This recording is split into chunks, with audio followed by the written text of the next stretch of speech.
থেকে একটু আড়ালে গিয়ে জগন্নাথের ভজন করতে লাগলেন। যা পায় ফলমূল দিয়ে ভজন করে।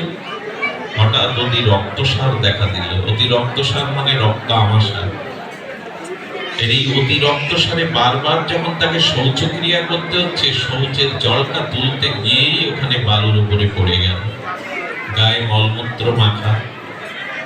হেসে হেসে বলছেন, জগন্নাথ, সেবা যদি করার সুযোগ না দাও তো নিয়ে না, আর রেখেছো কেন? তোমার সেবা ছাড়া তো বাঁচবো না, পারলে নিয়ে না, ওইভাবে ফেলে রেখেছো কেন? সেবা ছাড়া আমি বাঁচবো না। ওগো ভাই, দেবে এক ঘটি জল একটু আমায় বয়ে দেবে? মলমূত্র মাখা পড়ে থাকা মানুষটাকে দেখে বলছে, চাকর পেয়েছো, মেথর পেয়েছো?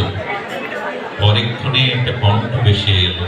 শুধু কণ্ঠ না, শীতল জল দিয়ে মাধবের কাপড়ে মলমূত্র অঙ্গে যা ছিল ধুয়ে দিচ্ছে একজন।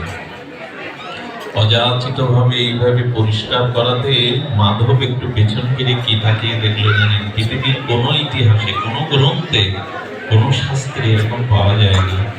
সাক্ষাৎ জগন্নাথ সে তার মলমূত্র ধুয়ে দিচ্ছে।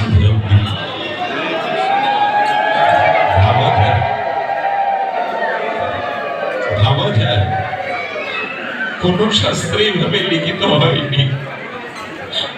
জগন্নাথ নিজেই হেয় এই শরীরে, ভক্তকে তিনি তো হেয় মনে করেন না, নিজেই পরিচ্ছন্ন করে দিচ্ছেন।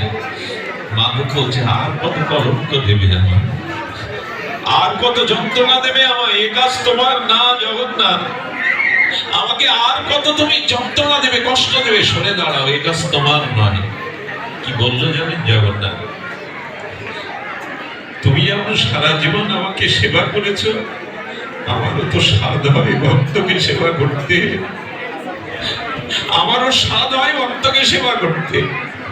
শুধু ভক্ত ভগবানকে সেবা করার অভিপ্রায় অভিলাষ রাখে না, ভগবানও রাখেন ভক্তকে সেবা করো।